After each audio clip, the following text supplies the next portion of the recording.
PodCastle, episode 585, for July 30th, 2019. Getaway, by Jennifer Hudak, a PodCastle original. Rated PG-13. Also, a content warning for eating disorders and light body horror.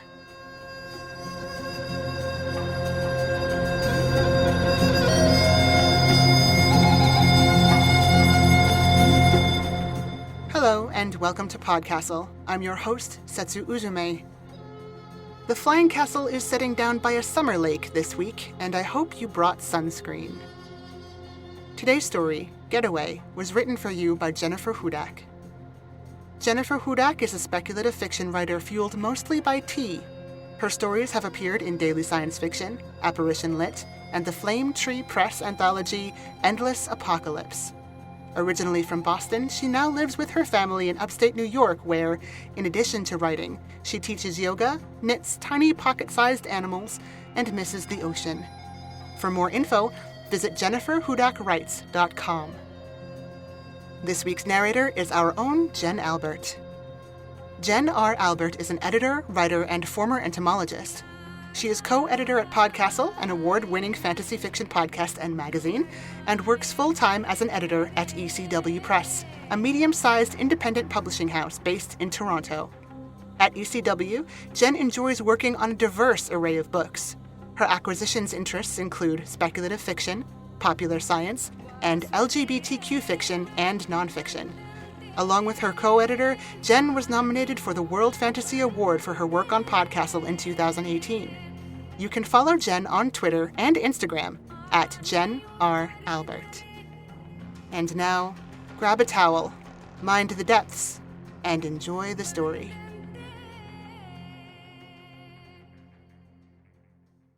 Getaway, by Jennifer Hudak. Read by Jen Albert.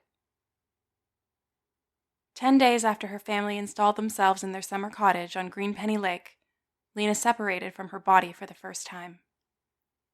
She peeled from herself, like a sticker from its backing, and hovered inches from the ceiling. Meanwhile, her body stretched out beneath her, lumpy under the threadbare blanket.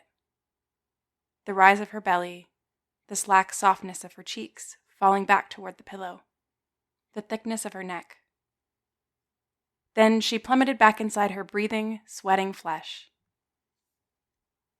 It was the lake water, the doctor said.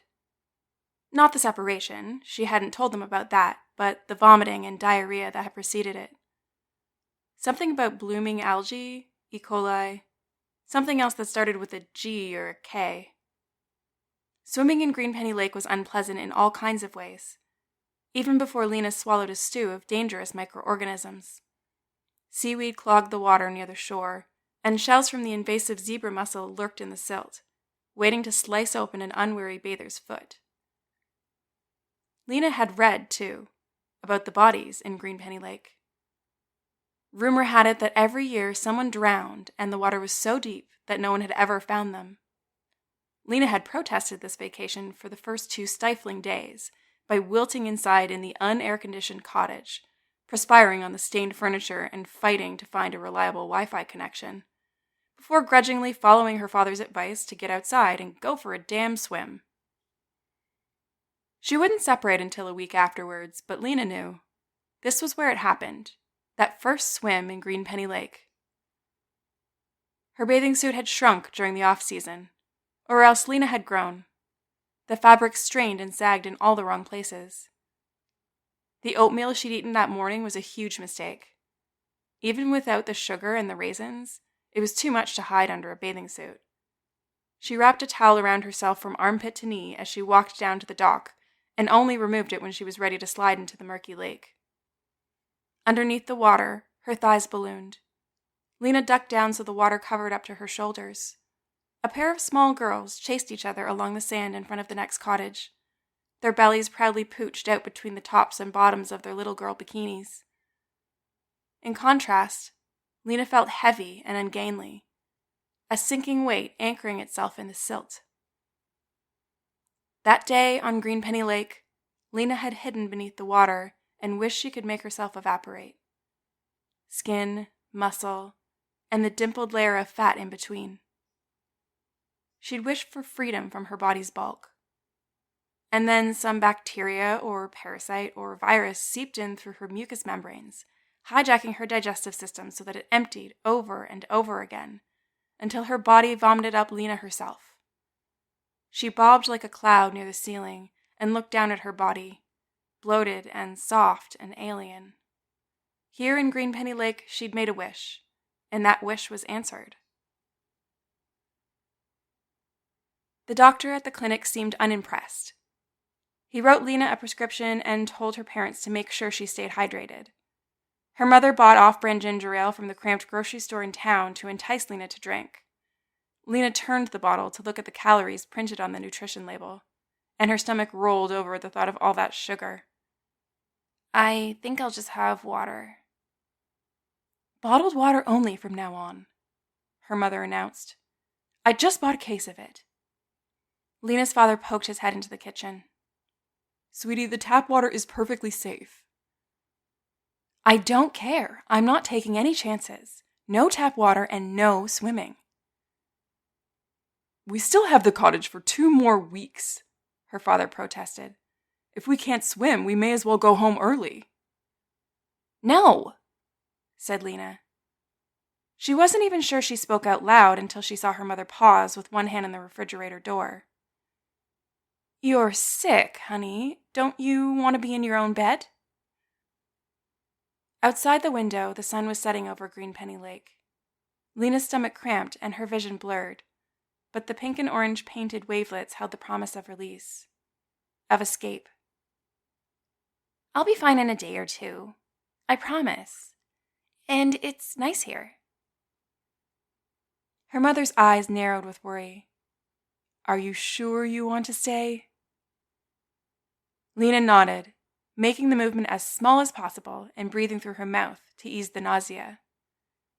"Well, okay," her mother said, "but if you change your mind—" Lena didn't wait to hear the end of her mother's sentence. She murmured a quick, "Thank you," and dashed from the kitchen to the bathroom, where she imagined that her insides were being scraped pink and clean. The trick was in the timing. Lena learned that if she didn't spend a certain number of hours inside her body, talking to her parents, sitting on a lounge chair next to the lake, pretending to eat and drink, then her mother would threaten to take her back to the doctor, or worse, back home. But the longer she spent inside her body, the more she noticed her skin quivering like jelly when she walked, her organs sitting heavily in her body cavity, the claustrophobic wrapping of her muscles around her bones. Every second she spent in her body was an agony of weight, and the longer she stayed within her skin, the more she worried that she'd forget how to shed it. Earlier that afternoon, it took her half an hour to separate, and in those aching minutes, Lena imagined her body was swallowing her whole, digesting her slowly, thunderous and full. Lena would never let that happen. She would peel herself like an orange before she let her body trap her again. Because she didn't know whether it was the lake water or the tap water that had gotten her sick, she drank both, refilling the plastic water bottle on the sly so that her mother wouldn't be suspicious. She palmed her antibiotics and then fake swallowed them with more water. She drank until she sloshed, and she kept drinking until her stomach began to pinch and twist and rebel, and she vomited all of the water back up again. Every time she swallowed, she imagined millions of wriggling, squirming microorganisms sliding down her throat, expanding the colony she already had growing inside her. And when she climbed into bed, the ceiling spinning above her, she pulled herself from her body with a gentle tug. Once her body released her, grudgingly, like mud releasing a sneaker, Lena could see herself clearly. Beneath her, on the bed, her body was all angles and knobby protuberances. The twin points of her hip bones rose like the stakes of a hammock with her belly slung between.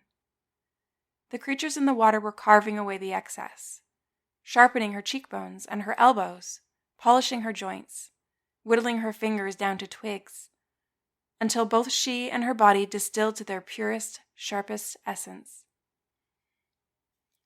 Late at night, when her parents' voices stopped murmuring in the other room, and the house hushed, Lena tried floating out the open window, but before she reached it, an invisible leash snapped taut.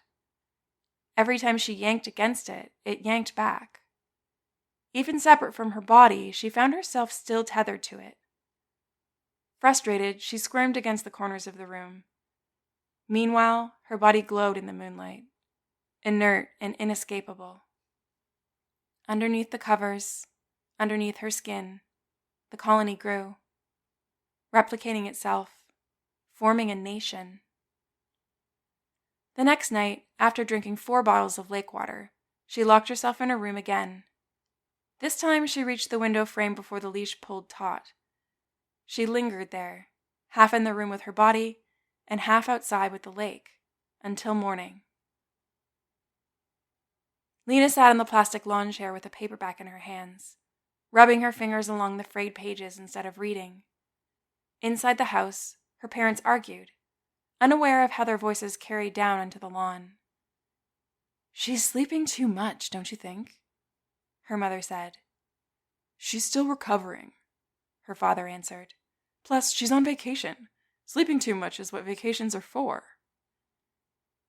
"But have you looked at her lately? She's lost so much weight. Her clothes are hanging off of her. Doesn't that worry you?" "The doctor said this would take a while to clear up, remember? As long as she's still eating and drinking, we don't need to worry." Lena's stomach cramped again, and she crept to the bushes on the far end of the lawn to vomit. Her mother had taken to hovering outside the bathroom every time Lena used it, and Lena hadn't figured out yet how to retch quietly. But here, in the bushes, the children playing in the water and the echoes of the motorboats across the lake masked the sound. She sat down, raw and empty and weak. The lake glittered in the sunlight, deceptively clear and blue. She worked her way over the break wall and leaned over, dipping a cupped hand into the seaweed-choked shallows. She couldn't see the microorganisms swimming in the water, but she tasted them, felt the grittiness of them under her tongue. When they joined the organisms already in her stomach, she heard the colony's welcoming song, and she understood each aching, industrious syllable. She scooped up another palmful of water.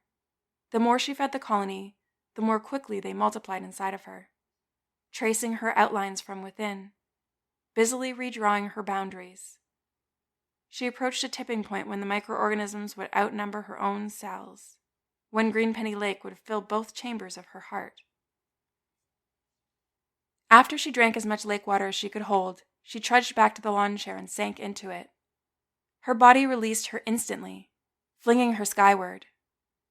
She never separated outside the cottage before, and for a dizzying moment she thought she might lose her body completely.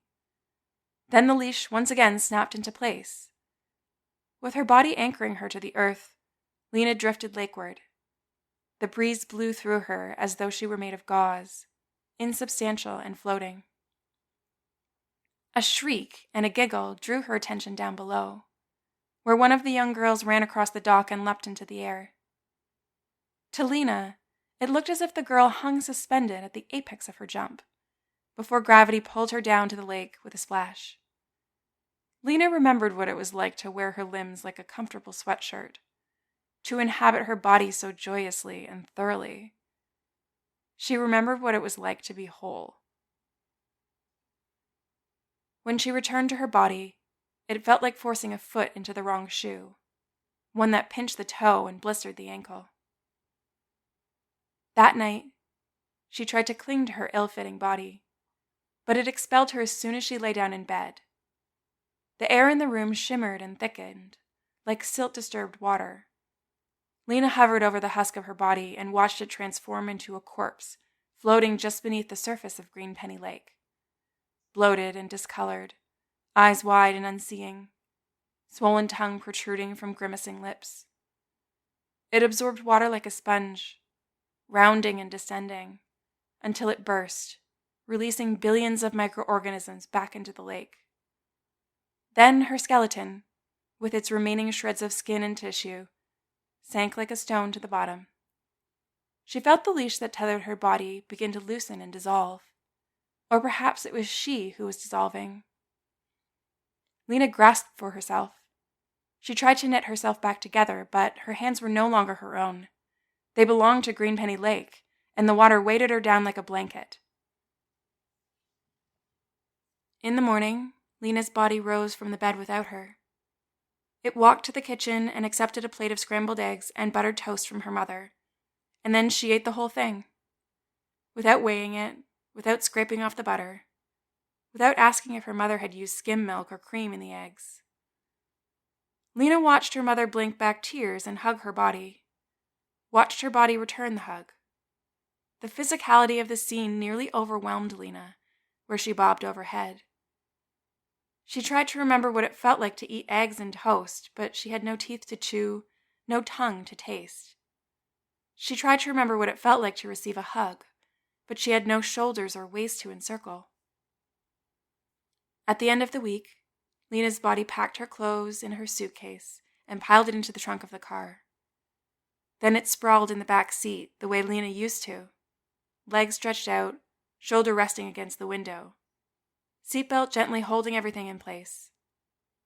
Lena watched her father start the car and maneuver it down the pebbled drive toward the main road that led back to the expressway. "Wait!" she called. "Come back." But her voiceless words sank into Greenpenny Lake, where the algae bloomed and the colony sang, where wishes are granted, and where the things that find their way to the bottom never rise to the surface again.